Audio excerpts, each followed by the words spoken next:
Hi all, welcome back to the evening whistle then, and here we go. Happy Mother's Day to bloody everybody on Mothering Sunday. All the mums out there, Jack. Hope everyone's had a great day spending time with the loved ones and obviously the heavenly ones as well. We obviously think of every day of people whose mums aren't here as well. So yeah, happy Mother's Day to everyone. Hopefully all the Leicester City mums, have had a great day despite thinking about Leicester City. And hopefully they got some nice chocolates, some nice flowers to really cheer them up today. And hopefully they all got spoiled. Anyway, we are here to discuss Leicester City. And Leicester City going down to League One? Could we go down to League One? It is the big, massive question now on the fans' lips. Is it the final nail in the coffin, that defeat to Queen's Park Rangers? We're going to look at all Leicester's fixtures, the concerns of how drastic everything turned from good in 15 minutes to Jordan James scoring to bad as QPR walked away with all 3 points. And it was like a kid at Christmas. We quit QPR, a side that hadn't scored in 4 games, lost all 4 games before playing Leicester. And they were even singing, we're going Tottenham and you're going Crewe, even though Crewe are in bloody League 2, for God's sake. So anyway, let's get into it all and let's see what the chat's saying. Guys, hit the like button, subscribe to the channel, get involved tonight. We've got a few stats for you as well, actually. But anyway, let's see how the boys are doing. Dan, how are we? I'm okay. Annoyed, frustrated. From yesterday, and along with some of the comments that go with it, I think they're just ridiculous. But it is what it is. Eli, how are you? Obviously, we spent a bit of time yesterday analysing the game for a bit. Who was at fault for what? What happened? How did it go so wrong? And you've obviously wrote a lot of notes, and yes, we're going to go through everything. But anyway, how is the mother? And obviously, you spent time with Shannon's family today as well. Yeah, really good day. Went for a nice meal with the wife and the kids and everything, and finally put them to bed now after a stressful day. But lovely day. In a way, quite thankful that I couldn't make the game yesterday now, in hindsight. I think like many others probably. But we are where we are now, and I think we've just got to figure out what's next for every single one of us. Let's see those. Right, let's see who's in the comments. Fatawu and Nelson had a stinker yesterday. Yeah, we'll go through ratings and that of what we actually thought to the players yesterday. Abel, how are we? Rich, it's not looking great. It's not looking good, mate. Paul is a QPR fan who's in tonight. So, obviously, Paul had a nice comfy seat on the halfway line yesterday, Dan, to oversee everything that Leicester City was gifting QPR. Even though, that didn't go to plan yesterday. I'm sick of seeing Ayew. Well, there were a fan, from what I've seen on socials today, gave Ayew a bit of stick after the game. He wasn't happy. There were a few choices. And there we go. New definition of insanity, picking Ayew every week. Evening all, shit times, but got to try and stay positive. Well, we can only try and pick a few positives out of this, and maybe that's just a Jordan James goal. But I had 4 knee ops and can guarantee I can move quicker than Ayew. Evening, Rich. How are we, pal? We bottled it again versus QPR. James, fantastic goal, but bottled it. Nelson, why? We were on our knees before this game, and our keeper was having a mare. Well, you weren't on your knees afterwards. I think Leicester City were. a QPR side that were very much struck with injuries in that yesterday. A side that didn't go into confidence. It looked like they were very much on the beach with their season. And got gifted 3 points, even though it's a bit late for Christmas. Went to the game yesterday. The lack of desire and ideas is worrying. I can't see us staying up. QPR were poor and we made it easy for them. Right, boys, where do we want to start? Leicester 1, Queen's Park Rangers 3. We thought it was a confidence booster going into the game yesterday. Bristol City win. We thought, you know what, we felt a bit positive going into the game, thinking, okay, we can push on here and we'll turn up today. The fans did. Not quite the players, Eli. No, I think we discussed this in a lot of detail yesterday, didn't we? I think what's actually happened here is Bristol City were that bad that they have made us. They've almost fooled the fan base in. We thought it was a great performance, and actually we just look better than better than what we were. We were clearly we're just out of ideas, and I honestly don't know what's next. I really don't know what's next, and I've been looking at the fixture list. I've been looking at all the other teams' fixtures, and for the first time, I reckon now for the first time this season, I'm worried now. I've always thought a miracle's going to happen, and we just get ourselves out of it. We're Leicester City. We've got players that individually are brilliant, but when you start putting them in a team, it's just not working. So I think there'll be wholesale changes now. We'd think that Guy Rowett's got the balls. He speaks a lot. He does, and criticises the players enough. But then you look at his team selection yesterday, and Dana. I mean, what do you say? Like, Patson Daka didn't start; he was on the bench. Obviously, Makassa did start yesterday. Ricardo didn't start. Obviously, Hamza Chowdhury stayed in that back four yesterday at the start. What was your sort of thoughts on the team, Dan? Sort of reading through it before the game yesterday. Well, I couldn't work it out, to be honest. I thought that obviously Tuesday, when he left out Daka and brought Ayew back in, I thought, why would you do that? A guy who struggled for goals has scored a goal, so he's confident. You then drop him for the next game. But I thought, okay, well, we've got a game coming Saturday. Maybe he took a little bit of a knock, had a bit of a niggle, or whatever it is. He has played a lot of minutes. So I thought, okay, well, we'll give him the benefit of the doubt. But then to still leave him out on Saturday and play the absolute waste of space that is Jordan Ayew was beyond me. Yesterday's result for me with the team selection, and again, with Hamza playing, didn't understand that after just coming back from injury and claiming that these managers spout out words that don't back themselves up. They're just words, and I'm sick to death of it. We've heard Ricky P can't play 2 games in a week because of this, that, and the other. Then went on and played 4 games in a row because Hamza was out injured and we didn't bring him in. Dan, is it true? You're enjoying it yesterday? Watching Ayew? No, I was not enjoying it at all. Should have come and said hello, but yeah, he did last time. He tried kicking me out last time. He said to me, I've seen what you've been doing, and I said, what? He said, hand over what you've got, and I was like, what? I didn't realise who it was at first, and then he said, I'm only messing around. He said, it's Jay, and I said, I said, you're right, Jay. He said, yeah, I've been watching you more at the bloody from the West Stand. More than the game. So, But yeah, like I say, going back to what I was saying before, getting distracted myself there. Again, like I say, Hamza now playing 2 games in a row after just coming back from injury. So, could you really say he's fully fit? Why have we left? Why have we left Ricardo out? It's a game that we should have been going for the winning.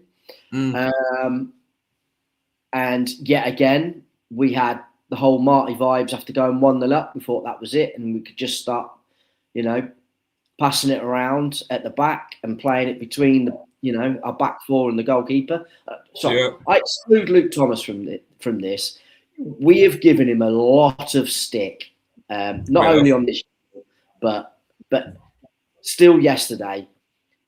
He was on his own as a. There were no fucking back yesterday, were the bar Mamadidi? Yeah, he still played very well yesterday for Luke Thomas standards. So I exclude him from this. But the other three, honestly, was beyond a joke.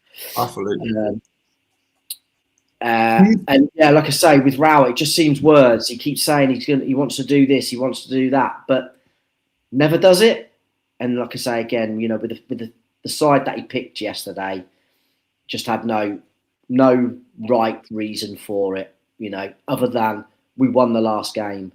But we didn't really win the last game because of that starting 11. We won it because Bristol City were poor at the end of the day, and that's what's proven with what happened yesterday. I mean, like I say again, I don't understand why Daka didn't come back in. I don't understand why Ricardo didn't come back in. Hamza all the time when he plays for him, or when he plays for us. He's an accident happen, and he's not exactly that. He's not a right back. He's somebody who's been played into a right back position. Where pegs him round holes just because United put him there. This is it. Alpha says they won't be relegated. It will certainly be close, but seeing as they have Blackburn, Portsmouth, and Sheffield Wednesday still to play, it seems unlikely. What score do you predict for these games? I don't think we can answer that right now because we've got not a lot more games before then. We're well off. We've still got Watford to focus on and Preston before the Sheffield Wednesday game. So when we do the previews in that Alpha, be sure to come in and me and Dan will talk about it and we'll discuss game by game. Let's have a look. My mum is a big fan. Thank you. We appreciate that. If it had rained yesterday, Jordan Ayew would have taken root. Well, talking about Mr. Ayew, he had 11 touches in the first half yesterday, none in the second half. That sort of sums him up, to be honest, about what do we have up front. Yeah, I'll go back to with Rowett saying, I need players that I can trust. Well, where has he found this trust to keep playing Ayew and keep bringing him on? I mean, what is Ayew doing in training? Ayew must be doing something extraordinary in training. He's not a number 9. Well, he simply isn't a striker. I don't care what he does in training. We can all look good in training when there's no pressure on you. It's what he does on a Saturday afternoon, Tuesday night, whatever night it is that we're playing. That's when it matters. And so far, over this last 2 years he's been playing for us, he's turned out very little. So I don't understand. 8 million quid done. The price tag is irrelevant. I don't hold price tags on players because they don't orchestrate the price, as we have done with Skip in the past. With Skip, it's the same as Skip, isn't it? His price tag that was Tottenham's problem. That wasn't our problem or his problem. Yeah, exactly. Like you said, the thing with Ayew, that's not Ayew's problem. The price tag. No. I think you're right though. Almost for his own personal well-being here, he needs to be taken out the firing line. Yeah, because he's not performing. He's starting to get abuse even more than what he was getting before. I wouldn't be surprised if there's a injury that comes or something like that in the next few days. Hopefully, so sort of takes him out the firing line for a while. Hopefully for the rest of the season, and hopefully for the rest of the contract. To be honest, another manager with no plan B. The thing is with Gary Rowett, his plan A it works to an extent, but then. What's plan B? Well, what do you do to change the game? Because yesterday I thought he should have changed it a lot more earlier, and in that second half, because QPR tails were up, and I said this to Dan at half time. They'll come out a lot more better now. They'll have they can build on that goal. Leicester went into a nutshell basically, and it was just like we were just hoping something would happen for us in that game. And you can't go passing time by in a game and hoping something happens for you, because what are you? That's like waiting for a bus that never turns up. Yeah, and absolutely. It'll be the next one. Don't worry, it'll be the next one. I don't understand this unwritten rule in football, Jack, where there's this weird unwritten rule that people cannot make changes until the 60th minute. Why is that? Because that was too late. We're 3-1 down at that point. You could see 5 minutes into the second half. You could probably actually see 10 minutes before the end of the first half that the tide was turning and things needed to change. Yeah, absolutely. I just don't understand this, because we were talking last night. You know, if you go into all the data of when the subs were made, 60 minutes, 60 minutes, 60 minutes every single week, and it's too late, and you just don't get the ability for the players to make a difference. No, you know, it's not enough time in there.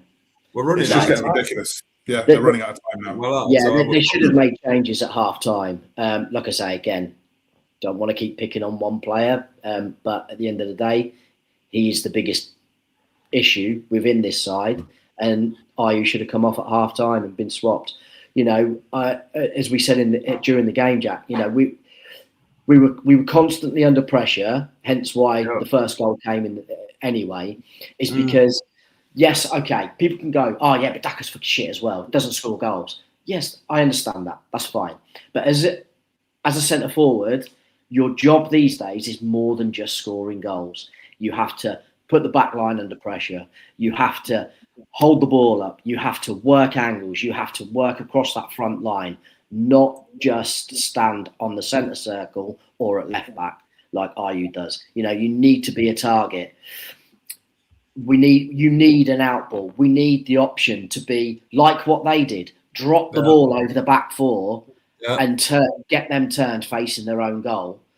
You know, that's what Daka gives us. He gives us that opportunity to go and move up the field, and then that gets the back four up and away from our goal because they're terrible in front of it, and it allows the midfield to squeeze up, and you can close the gaps up then if you've got somebody doing that. At the minute, when you play Ayew, we have none of it, not a thing.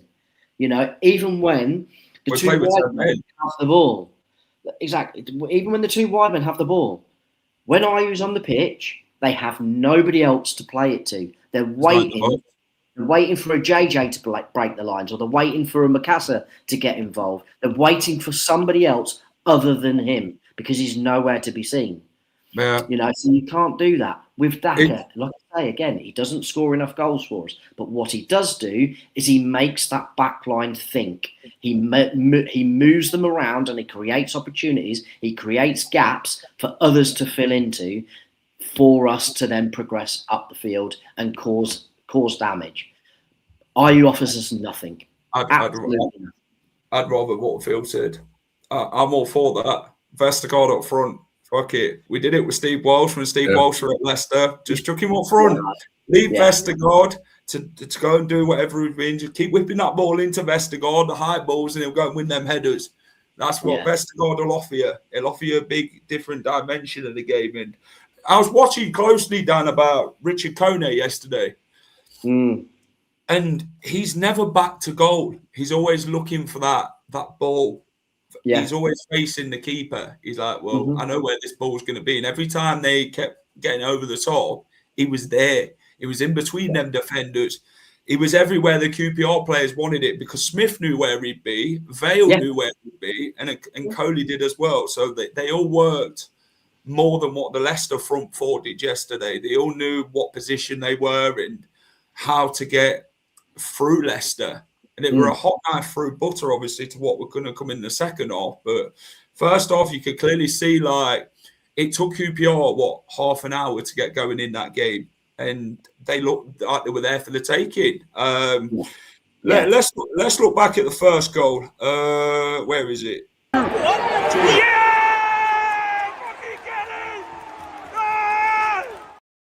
There we go. Jordan James scores.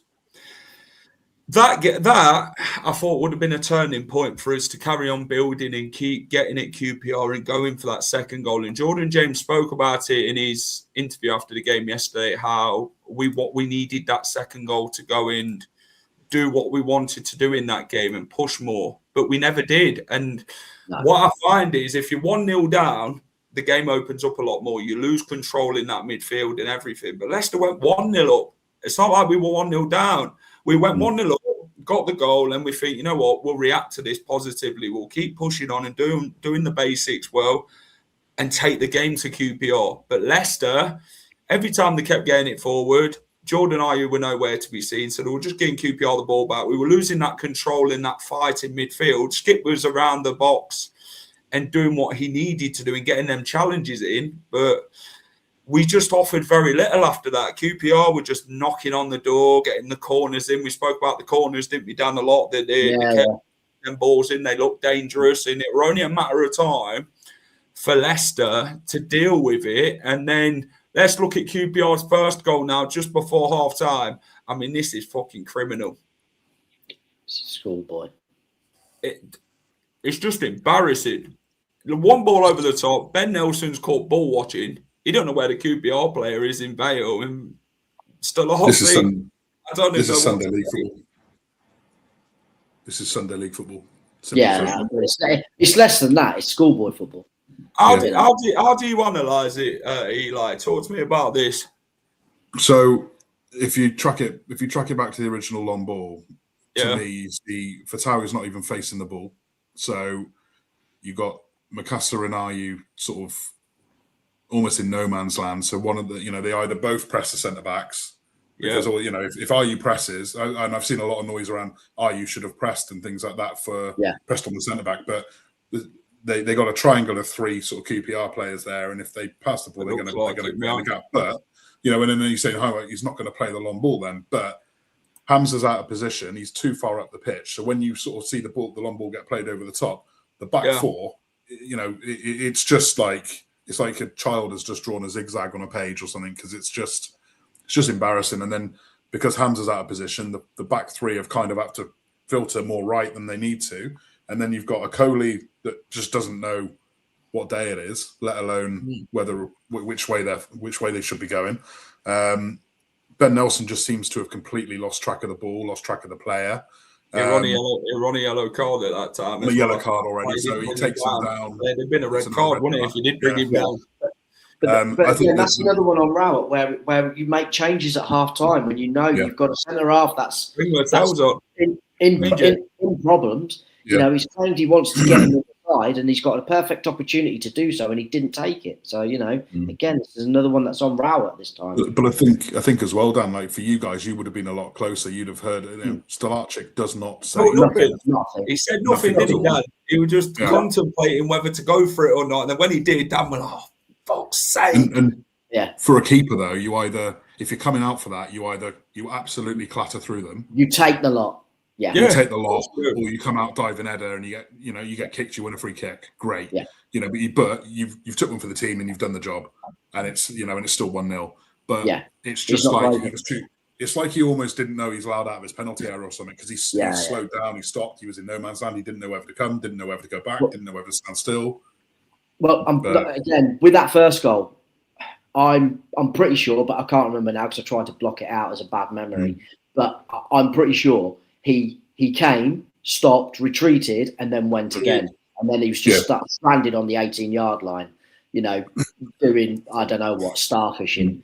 That's not the first. Dan, that's not the first time that's happened this week. No, it's not. That happened. Right, here he is. Let's have a look at Stolarczyk. See? He's looking. Stopped. Yeah. Stopped. If he doesn't stop. No, that's it. Exactly. Yeah. And I think that's the issue with Nelson, why he stopped, is because he's seen him start to come and thinks he's going to continue to come and clean everything up. But he didn't. He done nothing.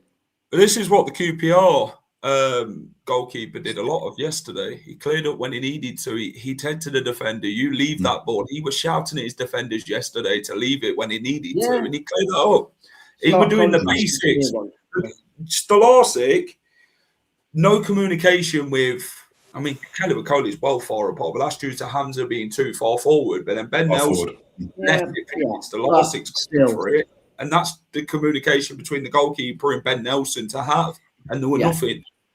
But, like I say, Ben, we can go through all of those bits. But there's no structure. At the end of the day, there was more than enough time for it to have been dealt with.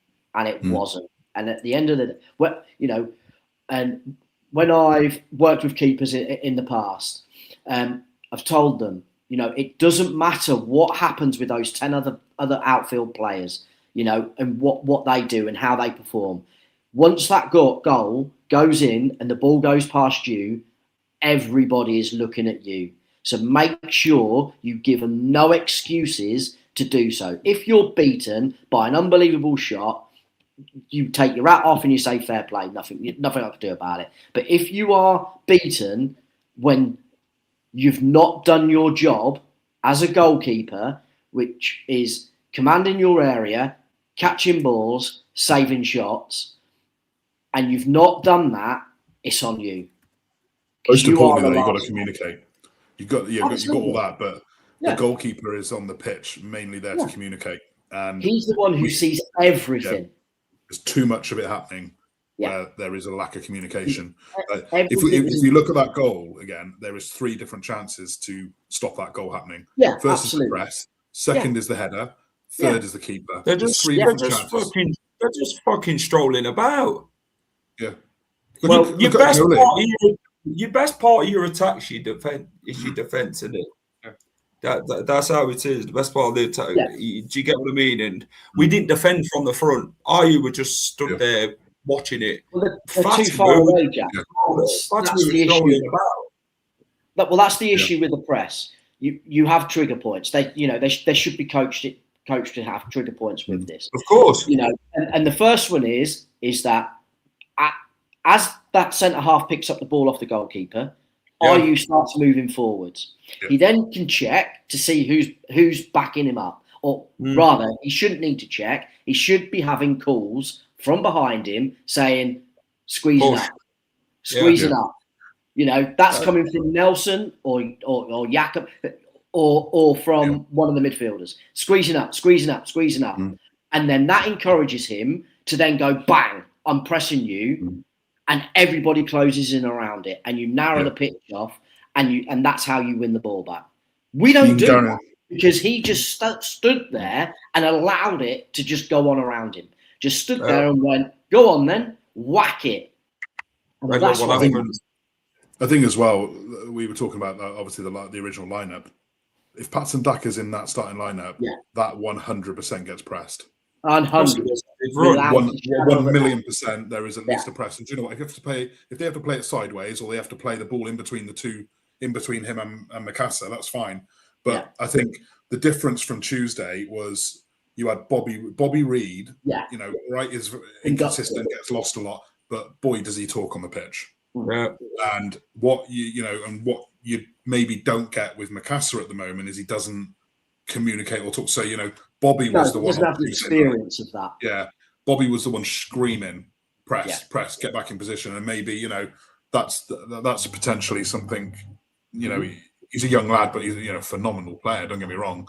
Yeah, that's it. But then I suppose that's the other thing is because, and he'll think a bit. He will learn now, especially being an 18-year-old. Is he probably didn't think that he could scream at somebody like Ayew, who is an international player. Wealth of experience, Premier League player. He's not earned that. But I'm afraid to be that next level player, you do it. But also, Ayew's experience enough to he should be pressing. This is the thing. He's lazy. That's the problem. He's lazy. If he can take an easy option out, he will take it. Yeah. It's mad, Charles. Daka sets the tempo. Ayew kills it. Daka will do the donkey work. He will run his arse off for the team. He'll track. He'll chase everything down. And even when the keeper's got the ball, he'll make it uncomfortable for him because he'll run it and put him under pressure. And there's a few times this season where he's played up front and he's ran at the keeper and the keeper's made a mistake sometimes. Yeah. He's done it a few times. when you press, you you trigger that press, whether that's from the defence, from the midfield, from the attacking three. What happens then is you force the opposition to make a decision. And what's happening here? You're giving them too long to make a decision, and they're just hitting it long. If you press them, it goes sideways. You don't get that problem. You might go back to the keeper. But you've done your job. That's it. True. And not only that, when you especially when you're pressing centre halves, they are most likely to just whack it out of play because they panic, because they don't want to give the ball away and concede a goal, because they're the ones who'll be getting the stick. So, it might sound harsh, but again, it's how I've worked with players in the past. Your centre halves are centre halves for a reason. They're not ball players. They're not. If they were, they'd be in the midfield. They're frustrated midfielders a lot of the time, but that's why they're centre halves, because they're not good enough to be in there. And they're not good enough on the ball, so they won't pick the right pass. But if you're given time, anybody can pick the right pass out. And that's what we do. We have this mid block, as they call it these days. I just call it sitting back. And we allow it to be easily rolled out to a centre half or out to a fullback. We're never given that opportunity. No, never. Whenever we score, we have to work hard for it. Teams score against us, and they don't have to try half the time. And that is the most frustrating thing. There were a time, and I think you spoke about it yesterday about Hamza.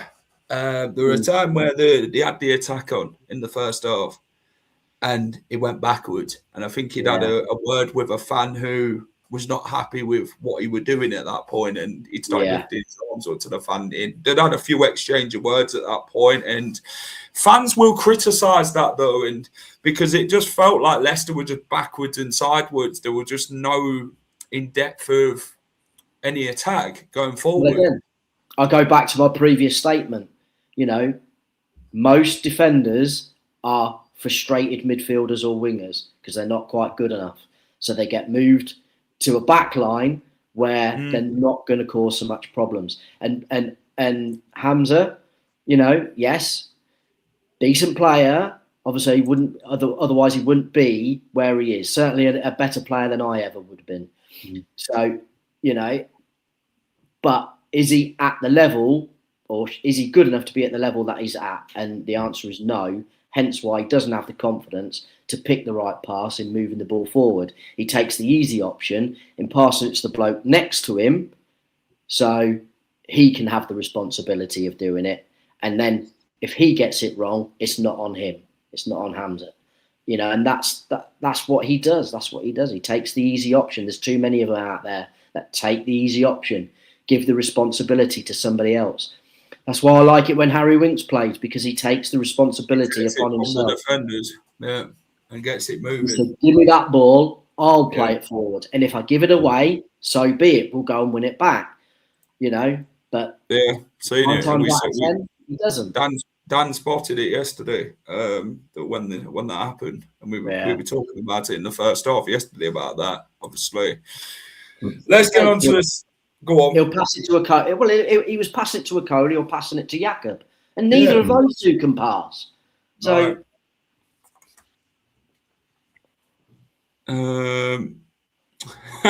Phil. Anyway, second half capitulation by Leicester. Leicester are in free fall, is what we'd call it. They were just non-existent. There were just nothing in the motions of Leicester City second half. And within 5 minutes of the second half, Eli, QPR got the second goal, and just disastrous defending again. And fucking Stolarczyk, no communication again, and it were winding me up yesterday. He didn't even call Nelson, say that ball's mine. He's just left it, and Ben Nelson's gone for it. It's an own goal, and they both end up in, where is it? They both end up in this position. It's embarrassing. Then they end up like that together. I reckon I've watched this goal over and over, probably 100 times now, and I'm like, surely Thomas Still gets must have beat, said something. yeah. But You know, he must have shouted for it. Nelson Jack, I've watched it 100 times. There is no communication whatsoever. No. Yeah, do you know what? I thought Luke Thomas had a decent game. I thought he did all right, actually. All right, yes, he got beaten. He got beaten on the outside there. But let's be honest, it was a ball put into. It wasn't even put into the danger area, really. No. You know, there was no striker within 5-10 yards of that ball going in the box. No. You got Ben Nelson in the 6-yard box. Stolarczyk, all he has to do is stay on his near post. Yeah. You know, he should be able to see that ball has come in and there is no QPR player anywhere near it. No. You know, it's literally no need for Stolarczyk to dive down on the floor. No. A good goalkeeper stays on his line and lets the centre-back deal with that and communicates with it. But no communication, and then, you know, that happens. I don't really put the fault on Ben Nelson for that, because I think, as you know, Ben Nelson's made the interception, and the goalkeeper should be there to stop it, to be honest. But I just think Stolarczyk's at fault there again. Yeah, because what he should have done is he should have been positioning himself and started himself moving round the goal, round the 6-yard box, in anticipation for whomever did get it. Because you do one of two things. You come out and you get it and claim it, and you make sure everybody is fully aware that you are coming. Very much so. Or you stay, as 9 times out of 10 it does, stay silent, but you are there for the reactionary to whomever does get a touch. And as you say, if it's Nelson, as it was, he's then there and he can either pick it up, tip it round, you know, whatever it is. Or if it is a QPR one, you know, who comes in will be coming in with a bit more of a venomous shot. Yeah. He's set right to adjust for, you know, to make the save. He's done neither. Other than no one took any. He didn't take any accountability. There was no accountability whatsoever. And the classic bit from that photo, that still that you just had of where he's picking Nelson up. If I was in goal and I'd screamed for that it was my ball, I wouldn't be picking him up. I'd have been booting him all around the 6-yard box, going, "You've made me look all right." Yeah. That's how you can tell. You know, like I said, I watched it. I probably watched it 100 times. It's so poor. He's got to have shouted. He's got to have called for it. He's got to have shouted keeper's ball or whatever, you know, whatever their names are on the pitch. You know, you know, you're not going to shout Stolarczyk or you're not going to shout keeper. It'd be like Yak's ball or something like that. Yeah. And it's just whatever it is. You can just see it's not happened, and you're absolutely right. That reaction of how he's picking him up just shows that Stolarczyk knows 100% that's on him. He's apologised to him. He's got to be stronger as a keeper, and this is the basics of goalkeeping. You've got when that it's about judging when that ball's going to come in, and when it does come in, you've got to be the one dealing with it. But if you know you can't deal with that, the defender deals with it. But Stolarczyk went for the ball at the same time as Nelson, and then Nelson's obviously put it into his own net at the front post. And it's just baffling how we concede the basics of goals, and we gifted another goal to QPR, the second goal, but then you rewind it to an extra 8 minutes after that. Vale's in on the goals again because I thought he had a fantastic game yesterday. The bloke who scored the first goal for QPR, he was more involved in more than anything in the game. And that third goal, the set piece, baffling again. They're all just stood there, ball watching. Hamza's at the front post. He needs to be at the front post. But then Akoli gets beaten again. But where's Stolarczyk to go and command his area at that point? There's so much wrong with this goal. They're all stood next to each other. It's like we could be here all night. Zonal marking bollocks. They've gone from under Marty. Like under Marty, they didn't do this zonal marking bollocks. It was more of a hybrid sort of you follow your man, but this is just unbelievable defending. This is even worse than this is preschool defending. This is criminal. Hamza should be on that post. He's basically I think he's about 3 yards off the line. If he's on the post where he should be, this doesn't go in. Stolarczyk's just stood there like a freeze frame, like a VAR freeze frame. I just can't. And then Akoli's not even watching the ball. You know, you've got 8. I think me and Jack looked at this last night. There was 8 Leicester defenders in the 6-yard box. Yeah. That's it. Ayew was facing away from the ball. It sums it up when Matt Piper's talking about it here, because that is the worst set piece goal he said he's ever seen on Radio Leicester yesterday. Yeah, when he has a view of that. The only one I'll give slight allowance for it is for Coley, because he is getting sandwiched between the two. But the size of him, he shouldn't be being out muscled like that. He's got to be stronger, hasn't he? He's got to be stronger against Ronnie Edwards. But again, it's hard to keep singling out one person each time for mistakes. It's the whole team, isn't it? You've got to deal with it. It's a build-up. It's a ball that's come across his 6-yard box. You either come out and you punch it the direction it was already going in, so it loops up over the top. At the end of the day, he's 6'2", 6'3", with a reach. Nobody should be out jumping him. So you go in, even if you knock it out and it goes out for another corner, but you deal with it. But he should be coming and catching it, or he should be, punching it clear, wiping it out again. But he doesn't. He's not even looking at the ball. That's the they're all in the box. I think he's not even looking at the ball. The other way to look at it as well is the corner taker has had to hit this 30 yards. Stolarczyk had to come 3. Yeah. He could comfortably have come and punched that, but again, he just does not have the. I don't know if it's the awareness, the confidence, the ability. A bit of all three, to be honest. But he's not even positioned right in the first place. He's closer to his front post than he is his back post. It's again how I want my keepers when they're in goal is to be more towards their back post than their front post, because it's easier to come and attack things then.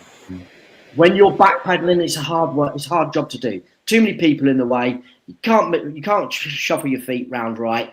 It is far easier to come and attack something when you are going forwards and not on the back. Let me share my screen. Let's talk about this corner. Let me get it on the highlights. Here we go. Right. Are we ready? Can everyone see it? Oh. Can everyone see my screen? Right. Yeah. I might have to zoom in a bit. Right. You can all see it, yeah? Yeah. Might need to make it a bit bigger though, Jack. Right. Okay. Is that better? Yeah, that's better. Right. Here's the corner. Right. So they're all there, right? Okay. This is what we're looking at. So there's the ball whipped in. There's the free header at the back post. Ayew's there. McCaffrey's there. Mavadidi's watching. Abdul's there on the penalty spot. It's a calamity. 4 players ball watching. You look at that. You look at it from the start of the penalty, right? Not the penalty, sorry. The start of the corner. Hamza Chowdhury is 3 yards off the goal line. He's 3 yards off the post. Yeah. He stood in no man's land. Yeah, you got 4 of them ball watching. I couldn't even. I think they'll show it again in a minute. Hold on. They're going to show you an actual. They're going to actually show you a more. See, here's Caleb Bacoli. Look, there they are. Look, right. Yeah. So Ben Nelson's behind Caleb Bacoli. Jordan James has got Coley there. So Ben Nelson's and Luke Thomas are on the marking cone, I think it is. It's just, and then Ronnie Edwards here is just in front of Caleb Bacoli. Yeah, so sandwiched in between the two, but then they're all, and then I think it's Oliver Skip and Ben Nelson. Just football watching. Oliver Skip is supposed to be marking Ronnie Edwards, and why that's that way round? That's a mismatch for a start. Edwards has just bullied him out the way there. It's just crazy how Oliver Skip's just left Edwards to get that free header. He's just pushed Ronnie Edwards, and then Ronnie Edwards just wins the header. It's just beyond me. You look at it again. It actually gets even more frustrating the more time you watch it. It does. Look, Caleb Bacoli's there in between the two now. Look, and then I don't know where Hamza's going. He's drifted from a position of protecting the line for no reason whatsoever. He's drifted from the near post. When you're a fullback and you're on the goal line, and this is how I always would have coached my team. back in the day, like, if you're on the goal line, you stay on the goal line, and if that ball goes to the back post, you step 2 yards to the right, so you're in the middle of the goal. That's how I was always coached when I was younger. If you're on the post, you step to the right as it hits the back, as it goes to the back. Like, what do you, that's basic defending, and this set piece coach, though, we're conceding a lot of set pieces. You look at the Norwich one. Was it the Norwich one where they whipped it in and then it come back out and then they got it back in again, and then Skip's supposed to be marking his man at the back post and he got a tap in from the Norwich goal? That's because they switch off. They think that once it's been cleared to the 18-yard box, that's job done. As opposed to the job is only done once it's either gone into their half or at least reached the halfway line. Then you can you can squeeze up and you reshape as you're squeezing out, but they don't. Begovic comes for that 100%. Yeah. I think so. I think Begovic would have come for that corner. Yeah. They're all just sort of ball watching. Hamza's gone from near post to 3 yards from the near post and then moved towards Ayew. And then they've just watched it go in, basically. There's a problem when you've got 4 players that have turned around and haven't actually moved. They've just turned. They've done 180-degree turn and are just watching the ball. Where it's going. The biggest frustrating thing for me is if you watch the reaction after the goal, they're all just like, oh, fuck it. They just stood there, just shrugging the shoulders, strolled up to the halfway line. Yeah. None of this, like, you want to see a bit of fight. You want to see a bit of passion. Yeah. You want to see, you don't want to see arguments. I get that. But, that someone's got to be taking charge. And I think someone said in the comments earlier, no one on the pitch is taking lead of what's going on, and that's the problem. And I think that's where calling out. Yeah, the Vestergaards, the Lascelles, the experienced players. When you're a leader, you do that. Yeah, you call out these players on the pitch. Call them out. Begovic does not tolerate that.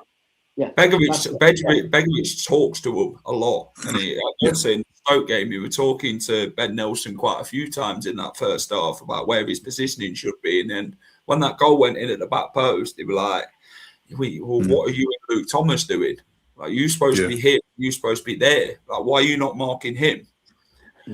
They're just ball watching, and we've seen it many times this season where they just look too careless. They're just, it's like the feet are just cemented to the ground, and that's what it looks like.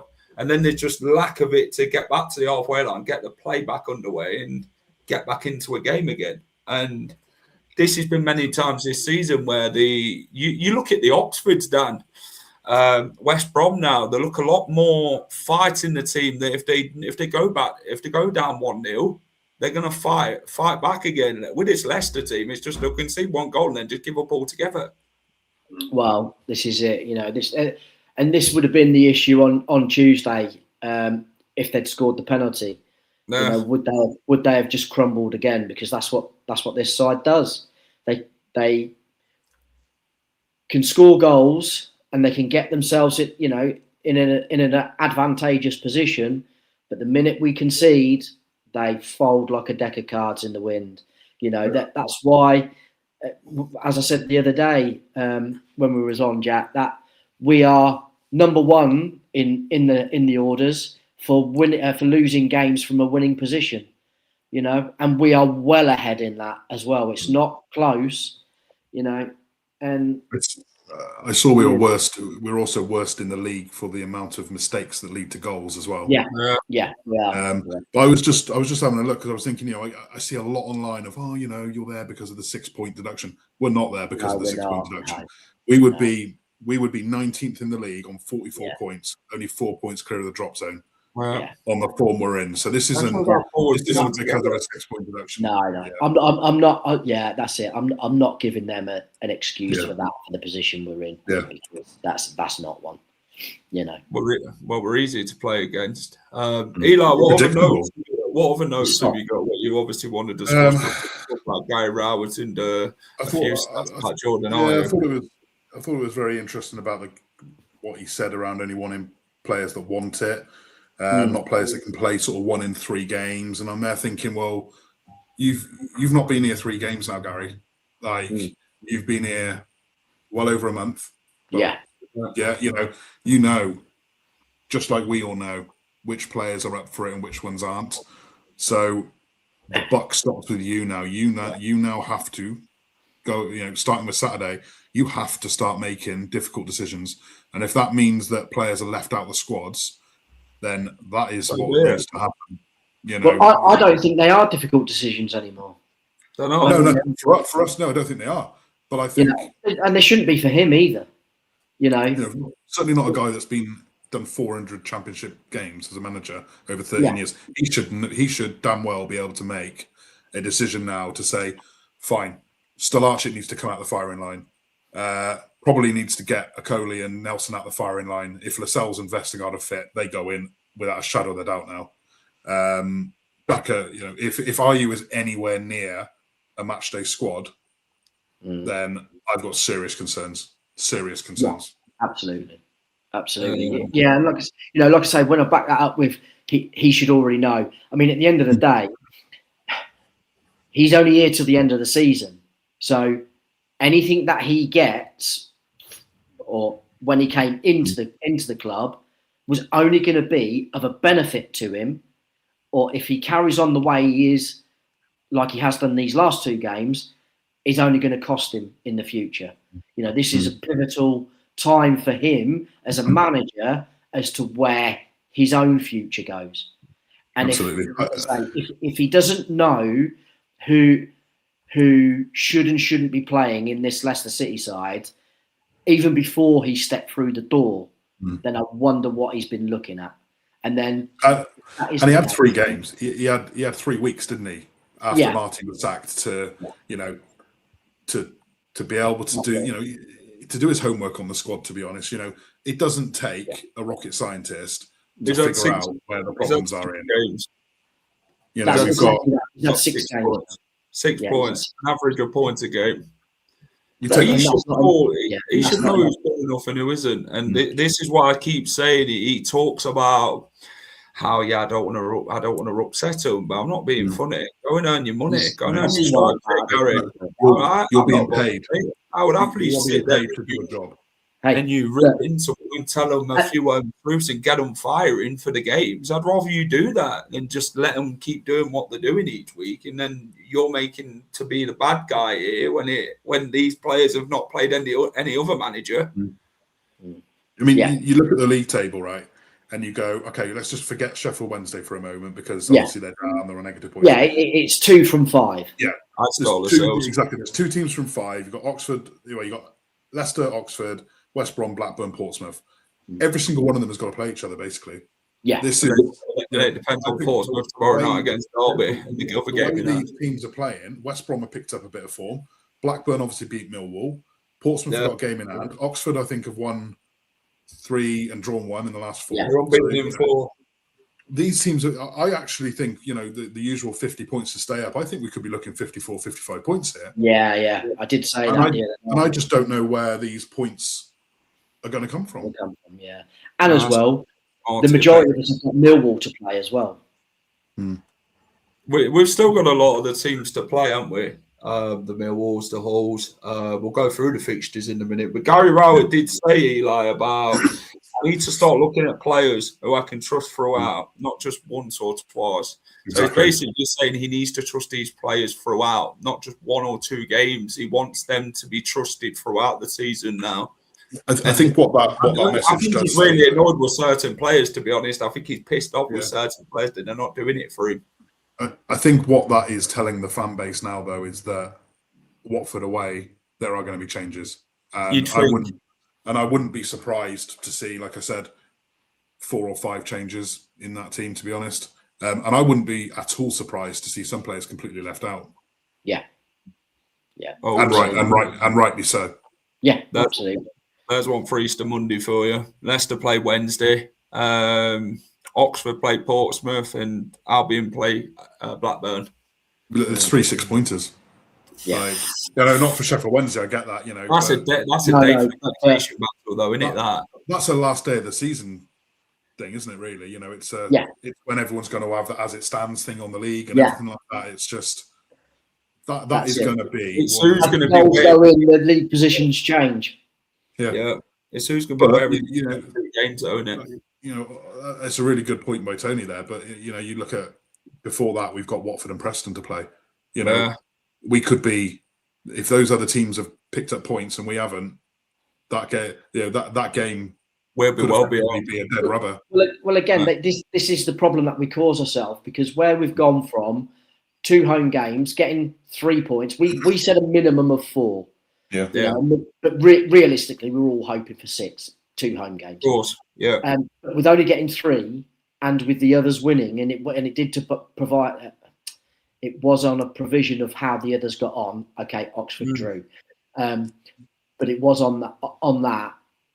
Once West Brom won, we needed the minimum was a point, and to come away with nothing. Now that puts pressure on us, because now we've got to go to Watford and win. A draw is not good enough. Yeah.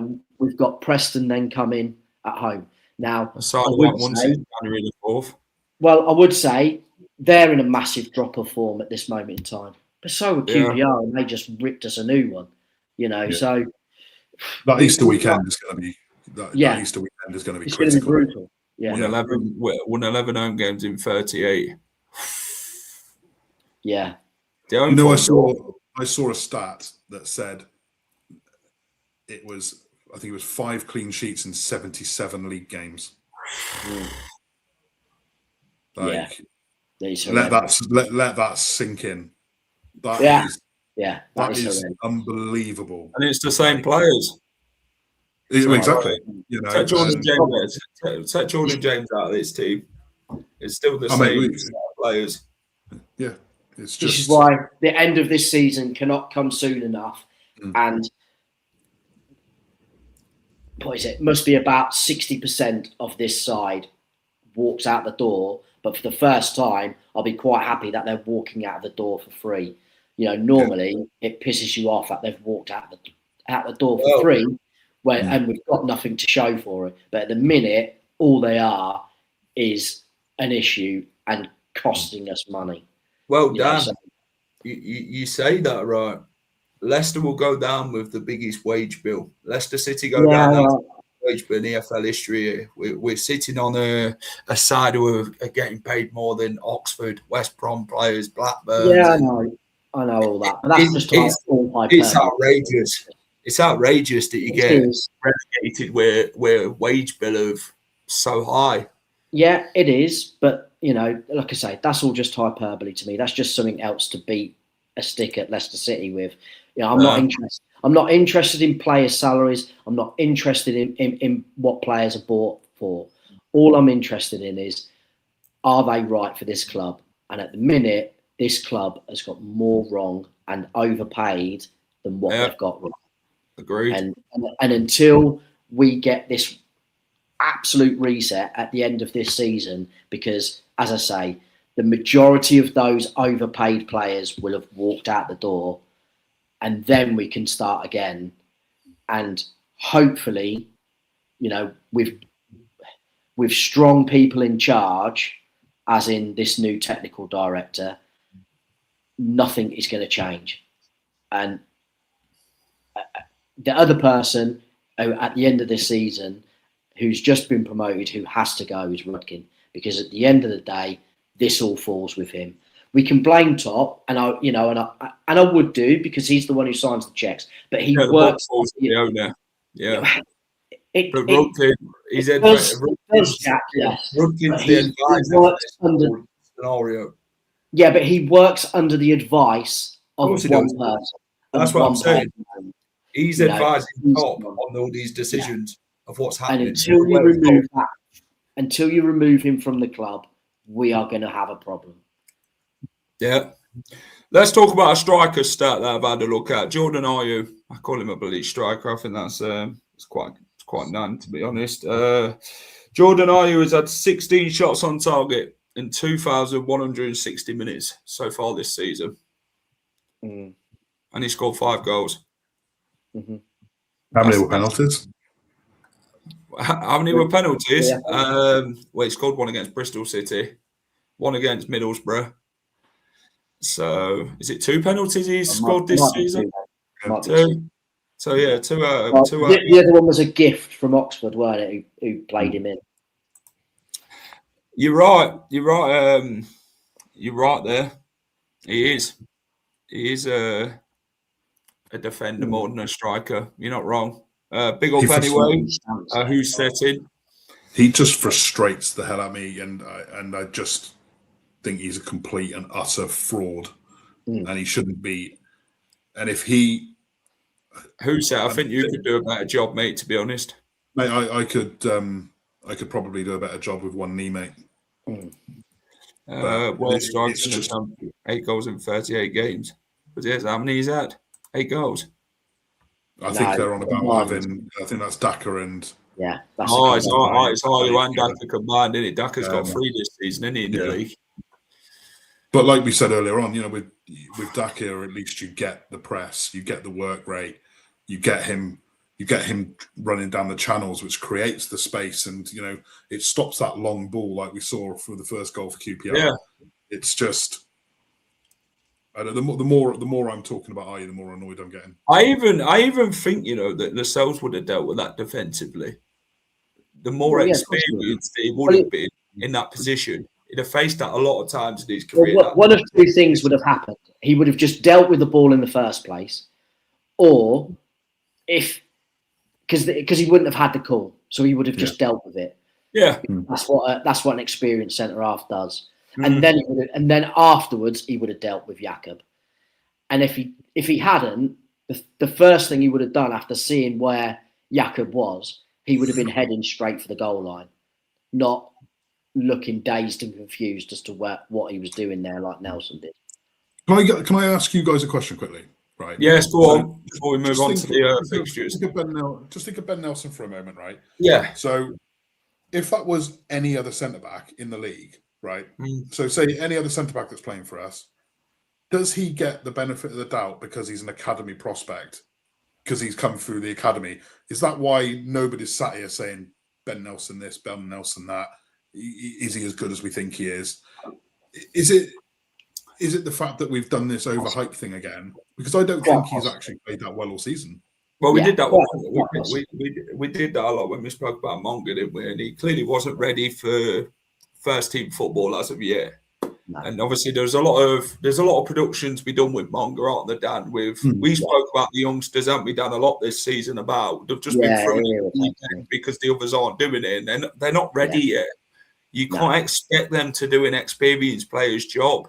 The experienced players should be good enough to do the job, and especially how much money they're on and that. They should be doing a lot more and giving a lot more. They should be giving 110%, but relying on a 16-year-old to go and do what you should be doing, it's a lot of pressure. And you look at Louis Page, obviously he's back in the under-23s again. Monga's not played, has he, really, since coming back from injury, and Aluko hasn't really played either. I know, was it Aluko's last game against, was it the Charlton game? It might have just been under Andy King, wasn't it, before Guy Rowett took over? Yeah, I think his last game was when Okoli got sent off, wasn't it? And they had to make that change. They put Bobby Reid off and brought Aluko on, didn't they? Yeah. But I thought he had a bloody good game. Yeah, he did. Yeah, he did. He played well. Yeah, to be fair to him. Here we go, boys. Got a question for you by C. How long have Leicester been falling apart for? Obviously, spent a long time in the Premier League, and from an outsider perspective, this implosion seems to come from nowhere. It's been over it's not come from nowhere. 4-year period, 5 years. Yeah, we have. See, this is the other issue, like that, saying it looks like it's come from nowhere, only because it's not been spoken about. It really, as I say, it's been coming for 4 or 5 years. We got lucky with the Enzo year, but the years either side of it have been horrendous. Yeah. And we've seen it coming as fans because we've never dealt with anything.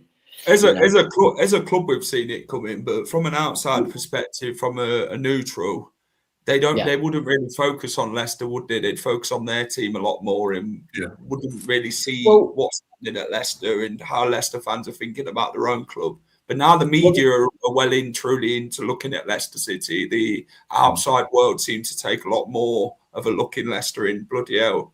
that's like one of the biggest fall-offs in bloody English football. And you're thinking, but yeah, they were only I think the whole PSR situation created a lot of media attention as well, didn't it? So a lot of the noise has come sort of from the media related to that. Yeah, it's media. And the PSR situations took a lot of range on Leicester as well. And the other thing is, though, Jack, is why it's been sort of ignored a bit, is because of what Leicester have achieved. Yeah. So then people have kind of like ignored them. And now all of a sudden people have looked over the cracks with it. Oh shit, look where they are. Now, you know, more so again, you know, because of the protests that have happened and several other little bits and bobs have happened, and people have gone, well, what's that all about? Why are they doing that? And then they've looked at the table and gone, oh. And now it's sort of escalated. Read a lot more into the Rudkin thing. Yeah, because we've been classed as a cheat side because of PSR and all the rest of it. And, you know, one or two clubs, you know, kicking us whilst we're down, going, oh, you deserve it for this, that and the other. You know, it's like I've seen Everton fans today coming on. And I'm like, what on earth are you getting involved with? Going, oh, you deserve what you get for trying to get us relegated. And it's like, didn't even do that. It was Leicester wanted money, was it honestly, Leeds? Did Leeds get mentioned? Was it Leicester Forest in Leeds at that point? Wasn't it? Something about Everton, about the long overhaul that they feel that Leicester should have been paid money or something from a particular season. It's just low. Yeah, the legal side of things and who owes money to what, you know. So that's down to everything else in football. It's all irrelevant, you know. Just everything just to just worry about their own clubs, and if their own club's all right, what are you bothered about what another club has done, unless it immediately affects you? It's true. It's true, Jay Ben. We've papered over the cracks for too long, and the wounds have now shown. And you know, we've completely took the eye off the ball, and this is where we are as a football club nowadays. Do you remember when Ralph Rangnick went into Man United and he said that this club needs open heart surgery? Yeah, that is quite literally where I feel we're at now. Yeah, absolutely, 100%. Dan, any truth? No. No? No. Sure? Positive. That's what it is with Dan. The halo comes out every stream, you know. It's the voice of reason. It's that light above his head. Told you. That's voice of reason for a reason. The halo only appears for people like Dan. That's it. It's just my thinning hair. I don't use makeup, you see. That's what it is. Don't tell him your hair's thinning, Dan. What the hell? If you're going bald soon, watching Leicester. I am. Satisfying. Yeah. Don't give away your age. Makes me want to pull my hair out. Exactly. Do you think you'll get relegated? Well, that's the big question of what I put in the title. Are Leicester City going down to League One? It's a big possibility. And we look closer to League One at the minute than we do going back to the Premier League. And I see in my sort of mind, there's a big possibility Leicester City do go down this season. And that's basically everything taken into consideration and looking at the next few games, which we're going to talk about in the next run-ins. Eli, what do you reckon, mate? Do you reckon Leicester City will go down to League One?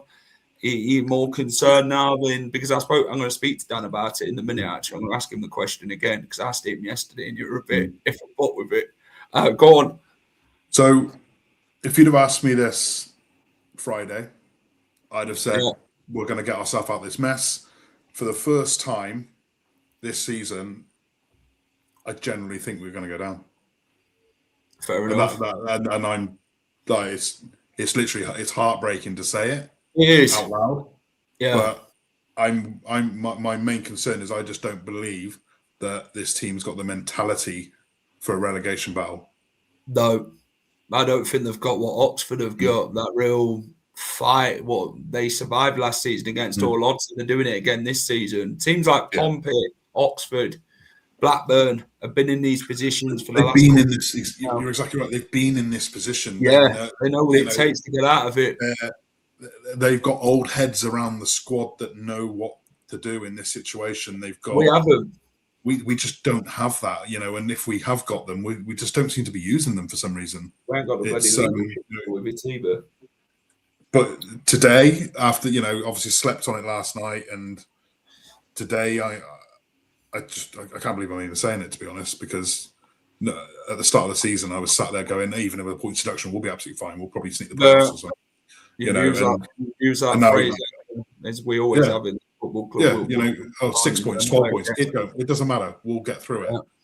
And we don't even know if we're going to get this whole appeal situation could completely screw us anyway. That's supposed to be done by the end of the season with the Premier League, so that could be a fine. It could be a points deduction. We obviously don't know until, but I think they'll get it sorted before we play Blackburn in the last game of the season. I think. Yeah. But Dan, I'm sadly. I know you asked it yesterday during the game. You're a bit more annoyed at full time. I was still angry. I was still angry at that performance and what it done and like what I kept saying yesterday, completely sucked everything out from what Tuesday gave us. Yeah. After Tuesday, we was all so positive, 100% we were not going to go down. After yesterday, I was, as I said to you, ask me another time. But I still think we will stay up. It's going to be by the skin of our teeth. But I do think that with having the games that we've got, I think we'll just scrape enough to get by. Like I would say, mate, ask me again after Easter Monday. Yeah. I tell you what, I'll ask you after Sheffield Wednesday. I'll ask you after these next three. We'll come back to this in 3 games' time, and look how many points we've picked up since then, and look how Oxford have done, West Brom, Blackburn, Portsmouth. Well, again, to be honest, what is it? Is it Watford, Preston, Sheffield Wednesday, or is it Watford? Yeah. If we get nothing out of these next 2 games, we're done. Yeah. For what it's worth, we were fortunate yesterday that Leicester completely switched off after scoring. I do think the final day will be massive. I can see Leicester winning and jumping Blackburn in. Well, Blackburn at this minute in time are 4 points ahead of Leicester. Wednesday, Portsmouth, Blackburn away, crucial. Yeah, Leicester seems to turn up away from bloody home, don't they? And that's the problem. Charity FC off to Hillsborough. Yeah, well, Sheffield Wednesday haven't won since Portsmouth. I believe that were October, so that was their last home win. Well, they could have beat Watford as of late, but Watford just scored. Do you think we'll be unsuccessful in our appeal for the points? Well, if we lose the appeal, I think we've only appealed because the Premier League have appealed, haven't they? I think that's what it is. Yeah. We've only shown our hand because the Premier League have made us force our hand to do it, sort of thing. It's basically we're not taking any accountability of what we've done. We're just like, yeah, but we're not in the wrong here. You can't keep bullying us, so we're just going to appeal what you've done. So that's the line that they've come out with for the appeal against it is a bit pathetic. But as I say, Jack, it's more a case of, well, you're trying to get us more points, so we're going to try and stand up for ourselves and give an argument back as to why nothing should happen. And I kind of hope that that's just the way it is. Nothing will happen. This independent board will just go, no, we've given our punishment, and that's it. That's the end of it. I don't want to hear no more from any of you. Go back into your corners, and that's it. I don't want to see you again. Hopefully. Tony, you got a point. Yeah, it was at Fratton Park when Sheffield Wednesday last won, not Hillsborough. Do apologise. You're right. They haven't won for 20 league games now straight without a win at home. I'm thinking of the away game against Pompey. Cannot wait for this stream in 12 months' time with the title. Are we going down to League 2?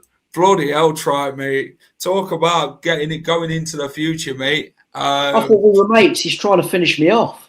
I know, try. That bloody hair's going to fall out quicker. Dan's going to end up pulling it even further off his head at this point. You doing that to him. You need fighters in the team. We do. Eli, let's go through the fixtures then. And let's see what the 5 teams have got left to to compete with in these next 8 games. Obviously, Pompey have got what Pompey got. They've got, is it 9 games, 10 Yeah, games? Pompey have got the extra game in hand tomorrow against Derby, but then they've got QPR away, Norwich away, Oxford at home, Middlesbrough away, Ipswich at home, Leicester at home, Coventry away, Stoke away, Birmingham on the last day at home. It's not an easy run-in. No. Their home form's what will probably keep them up. The home form. That's where Pompey are stronger than the most. They've got to play Borough, Ipswich and Coventry. Yeah. Is that away from home? Borough and Coventry away, Ipswich at home, and they've also got to play Oxford at home as well. See, that's a decider. You know, so this is what I was saying earlier. All these teams have got, you know, a bit of a mixture, and then you look at ours and you just go, well, for us, we've got Watford away, Preston at home. Yeah. Preston have lost 4 on the bounce. I think, you know, they haven't won in 5 games. They haven't won since January in the league.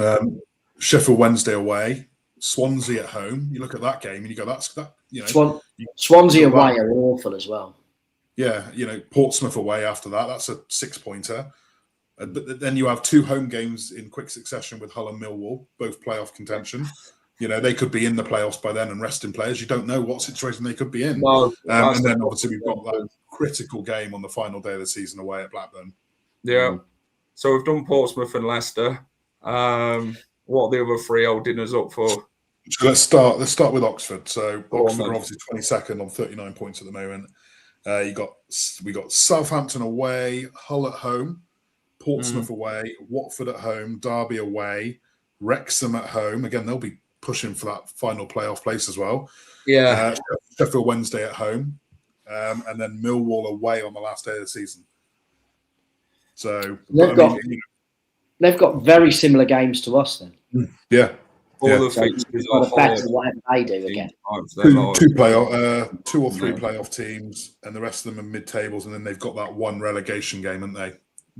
Similar with their. It's true what Everett said here. All the fixtures are hard. Teams fighting for their lives, players putting bodies on the line, and there's Leicester.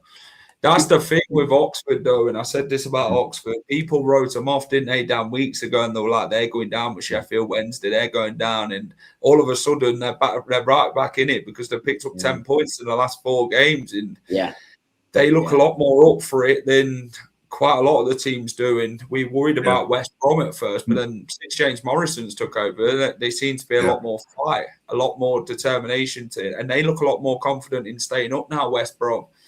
They look a lot more solid defensively as well. Yeah, you see what I mean? There's a lot more in them teams, and then you look at Leicester and you think, where are our points going to come from in these games? Because we've played these teams before and we've struggled against these teams. And these are the sort of sides we sort of look at, and we've thrown away points this season because we just don't turn up in these type of games. It's like the fans know how big these games are, but the players' mentality tells you otherwise. And this is what you looked at the QPR game as if yesterday. The fans knew of a big game it was, 3 crucial points, and were right looking upwards rather than downwards. And you lose the game now, and you then look at the other fixtures of obviously what Eli's read out about Portsmouth and Oxford, and you're thinking, bloody hell, like it looks like they'll be up for more of a fight than we will. So, what about West Brom and Blackburn? Where do we? West Brom have got on Saturday. They've got Bristol City away. You look at Bristol City, you know that's a tough. It's true, Tony. Bristol City, isn't it? You know. Then you got they got Wrexham at home, Blackburn away, Millwall at home. They've got Preston as well. You know. Watford at home, Ipswich at home. Final day of the season, Sheffield Wednesday.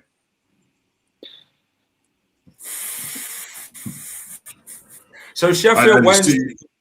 So if you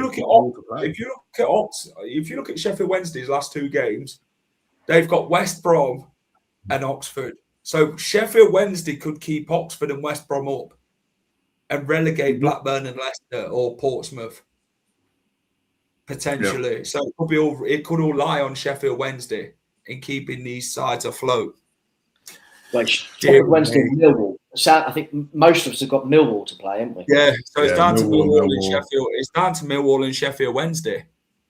And obviously Blackburn have beat Millwall, aren't they? So they've obviously still got to play Leicester. Oxford, Leicester, West Brom have all got Millwall to play. Oxford obviously got one the last day of the season. Blackburn have got. Is Oxford at home? Saturday. For who? Sorry. Are Oxford at home for Millwall? Away on the last day of the season. See, that's not a nice place to go. Not a nice place to go. Millwall are not going to want to lose that last game at home against Oxford. Especially if it's riding on. They play Leicester the game before, don't they? I was going to say, even automatics. That's what I was about to say. Could even be automatics at that point. Yeah, last game. You know, the championship throws up, don't you, on the final day? But not only that, it's also where you may or may not finish for your home game in the playoffs. Yeah. You want your home game to be the second one. So exactly. And then Blackburn. So Blackburn, they're obviously 19th in the league, are on 42 points. So they're the best placed out of all the what I class as the teams in this 2 out of 5 situation. Middlesbrough at home on Saturday, away at Birmingham. They've then got West Brom at home. What a massive game. That's going to be Easter Monday. Stoke away, Coventry at home. If I'm right in thinking, that will be the game where Coventry could get promoted. Yeah. Let's not talk about that, though.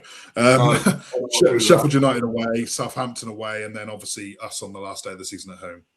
I think everyone Blackburn's running is tough. That's tough. They've got the harder running out of the lot of it. Yeah. A lot of tough away game. Away at Birmingham's a tough game. Away at Stoke's a tough game. But even with Blackburn, though, boys, you look at them and you think they pick up points against teams like this. Well, yesterday they look at Millwall away. Yeah, they go to grounds like that, and you think, bloody hell, they'll probably lose about 3-0. Oh, look at good form Millwall were in, and then they just turn Millwall over, and it's like, hold on a minute. And Millwall would probably be looking at their last 8 games. 9 games, and they've got the teams in the relegation battle. And they're probably licking their lips, thinking, "Right, guys, we're going to push for automatic promotion here."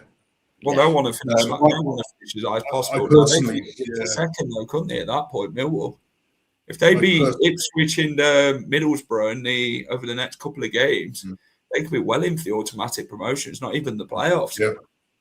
Yeah. And I think, to be fair, I think everyone else, looking at Charlton in 18th on 48, Preston in 17th, 49. QPR, obviously, that was a big win for them at the weekend, obviously, against us. 16th on 50. They only need to pick up 1 or 2 wins just to securely, championship football next season. So I think they're probably. I don't think anything's going to drag them 3 teams back into it. No, that was a frustrating thing with yesterday. If we had beat them yesterday, that would have pulled them right in, and then it's 2 from 6. Then, and then you don't know what happens after that. With a few of them starting to get a bit jittery, and you end up there ends up being sort of 7, 8, 9 teams involved because you're then catching them up a bit more. It leaves us a bit like this, doesn't it, for the next few games? Yeah. Big up Jake, by the way. Me and Jake have had a bit of fun over that. He even took my picture from bloody Ipswich away when you burnt bacon and chips. Yeah. Right, I tell you what, I want to discuss one thing with you both. Jordan James. See, this is leadership sort of statement for a lone player that's here. See, I love Jordan James to bits. I think he's great, to be honest. And I sort of looked at it and I said, like, he speaks like a captain, the only player that's really shown commitment to this team this season for a while and gave everything for the team and the badge. And that's what his fans asked for. But I said, we're in this situation of maybe falling in love with a lone player again. And Jordan James's statement, he clearly says they're not good enough. You'd expect that from your captain. And we know it, and it's a reset. Actions speak louder than words. He shouldn't be the only one to sort of face this to the fans. That it just feels like he's reliant on himself to just do everything, and the others are not supporting him with it. And that's what I sort of feel with Jordan James this season, that he gave a lot for this team. And where would we be without his goals and his commitment to this team? Because we'd be 23rd right now. with quite a lot of less points with his important goals this season, Eli. The situation here is, he's a 21-year-old lad that's like a leader. The rule number one is never fall in love with a lone player, but 28,000 at the King Power every week or most weeks are falling in love with a lone player. The situation, from my perspective here, is he has probably been made the scapegoat to put that message out because the fans love him. Yeah. Anyone else would he's probably the only player that could have released that statement, and every comment on his post will be positive. Jordan James, you're a hero. We love you. Please don't leave. Anyone else puts it's a club thing here, pushing the initiative. They would get ripped apart on social media. So I think he's probably very, from a social media perspective, has probably taken it for the team there, to be honest. Yeah. Well, they done it with Abdul, didn't they, at the beginning of the season? He came out with some silly statements until the end, where everybody went, "You're taking the piss, mate." And I can't see that being the same because it is a sensible-ish comment. Because, again, unfortunately for him, it's stuff that we've heard before and nothing changes. And it is unfair. It's unfair on the club to have pushed him to do that. Because if there's ever one player that doesn't justify any criticism from anybody, it's most certainly him. Again, like I say, without his goals, I mean, what's he got now? 9 goals. I think he's into double figures now. Double figures now from a midfielder, and he's just spent the last month out injured, and we didn't win a game whilst he was out injured. And he only signed on transfer deadline day. So he obviously missed the first couple of games of the season. Exactly that. So, Anybody else? Any takers? Falling in love with Jordan. We'll end the show there. Right. You must be Stevie Wonder. There's a lot to fall in love with. We've covered everything, and it's been good. We will come back in 3 games time to discuss about where Leicester City are or how other teams have gone about their things, and whether the relegation will be confirmed for Leicester City. So it's a question mark for now. We'll see how Watford, Preston and Sheffield Wednesday go, and we'll come back to it on the Tuesday of them the Tuesday after Sheffield Wednesday. Guys, hit the like button. Like, target. What should we set it at, boys? 6 there. There's 63 watching in the chat. So if you can all do it, that'd be appreciated. If you're watching us on playback, let us know your thoughts on the game yesterday, what we've discussed regarding the relegation battle, the quotes what Guy Rowett made, and much more. Subscribe to the channel as well. Thanks to Eli. Thanks to Dan. Cheers, gents. If you don't laugh, you'll cry. Leicester till I die. Yeah, that roller coaster is well and truly set off at the minute. And Jimmy Dunn is so important to our team. Played his 200th game. Lovely stuff. Anyway, take care. Thanks for watching. And we will catch you again soon. Another stream.